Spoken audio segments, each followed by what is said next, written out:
হানজালার গোসল হয়েছিল তৃতীয় আসমানে জমজমের পানিতে।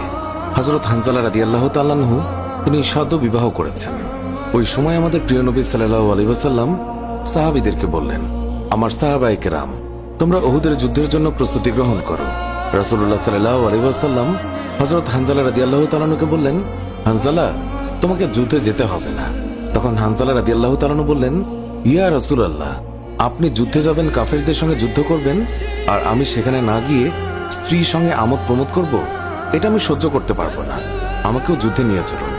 রাসূলুল্লাহ সাল্লাল্লাহু আলাইহি ওয়াসাল্লাম তখন বললেন, হানজালা, আমি তোমাকে আদেশ দিলাম, তুমি বাড়িতে থাকো, তোমাকে যুদ্ধে যেতে হবে না। হানজালা তখন নবীর আদেশ শুনে কাঁদতে কাঁদতে বাড়ি চলে গেল।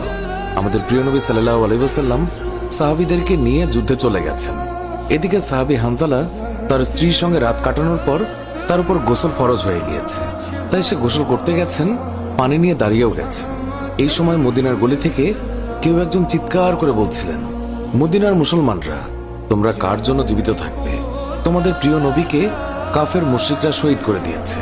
এই কথা যেই মাত্র হানজালার কানে পৌঁছালো, তখনই তিনি পানির বালতি ফেলে দিয়ে তার স্ত্রীর কাছে গেল এবং তার স্ত্রীকে বলল, হে আমার স্ত্রী, তাড়াতাড়ি আমার তলোয়ারটা দাও। যে কাপুরুষরা আমার নবীকে শহীদ করেছে, যে কাফেররা বিশ্বনবী হযরত মুহাম্মদ সাল্লাল্লাহু আলাইহি ওয়াসাল্লামকে হত্যা করেছে, আমি তাদেরকে ছাড়ব না। আজ হয় তারা মরবে, না হয় আমি মরব। যে দুনিয়ায় নবী নেই, সেই দুনিয়ায় আমি বাঁচতে চাই না। দাও, আমার তলোয়ারটা দাও।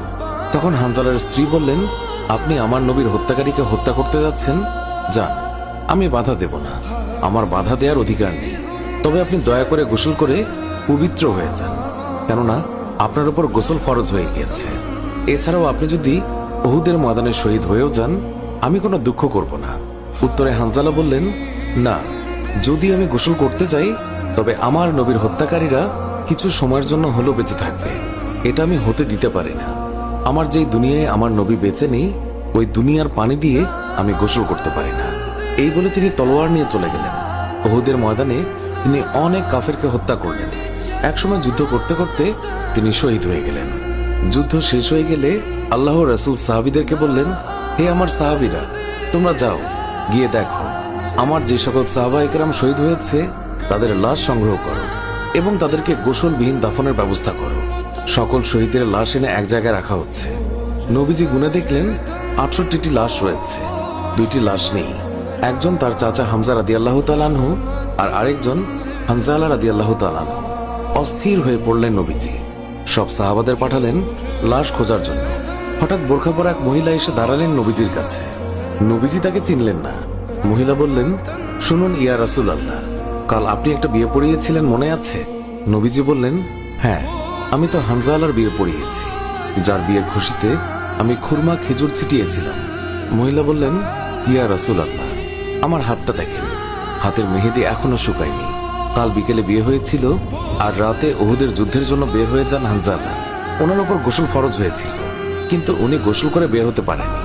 যাওয়ার আগে শুধু বলে গেছেন, যদি বেঁচে থাকি তাহলে দেখা হবে দুনিয়ায়, আর যদি শহীদ হয়ে যাই তাহলে দেখা হবে জান্নাতে। নবীজি কাঁদছেন। মহিলা বললেন, ইয়া রাসূলুল্লাহ, শহীদের তো আপনি গোসল দেন না, আমার স্বামীকে আপনি একটু গোসল করিয়ে দেবেন। নবীজি সম্মতি প্রকাশ করার পর একজন সাহাবী দৌড়ে এসে বলল, ইয়া রাসূলুল্লাহ, হানজালাকে পাওয়া গেছে। সবাই গেলেন, গিয়ে দেখলেন সাদা কাফনের ভিতরে লাশের মাথায় পানি। নবীজি হানজালার মাথায় হাত দিলেন। জিবরাইল আলাইহিস সালাম আসলেন নবীর কাছে, এসে বললেন, ইয়া রাসূলুল্লাহ, হানজালার কোরবানিতে আল্লাহ পাক এতটাই খুশি হয়েছে যে আমার বাহিনীকে আদেশ করলেন তাকে নিয়ে আসতে। ইয়া রাসূলুল্লাহ, আমরা ফেরেশতারা তাকে তৃতীয় আসমানে নিয়ে জমজমের পানি দিয়ে গোসল করিয়েছি এবং তার শরীর থেকে যে সুগন্ধ পাচ্ছেন, এটা আল্লাহ পাকের বিশেষ খুশবু, মেশক আম্বর আতরের ঘ্রাণ। আমরাই ওনাকে কাফনের কাপড়ে আচ্ছাদিত করেছি। আল্লাহ তার প্রিয় মানুষকে কি পরিমাণ ভালোবাসেন, কি পরিমাণ সম্মানিত করেন, তা আমাদের পক্ষে কল্পনা করাও সম্ভব নয়।